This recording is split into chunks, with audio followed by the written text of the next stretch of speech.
Sisimulan ulit ng Commission on Election of COMELEC ang massive voters education bilang paghahanda para sa BARM parliamentary elections. Sinabi ni COMELEC Chairman Attorney George Erwin Garcia na itinigil kasi nila ang education campaign na sinimulan na sana noong nakaraang taon dahil na rin sa di pa matiyak na petsa ng halalan.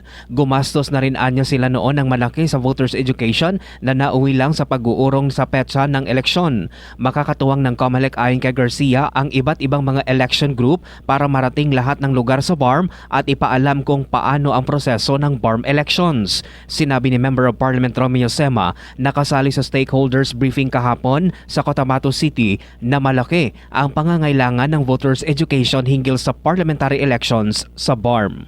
Amasig na po ito, tinutulungan na natin ito. Na ma-inform sila ano talaga ang parlamento, bakit kinakailangan iboto ng ganito, bakit may ganyan, bakit may ganito. So madami po tayong natatrabahuhin.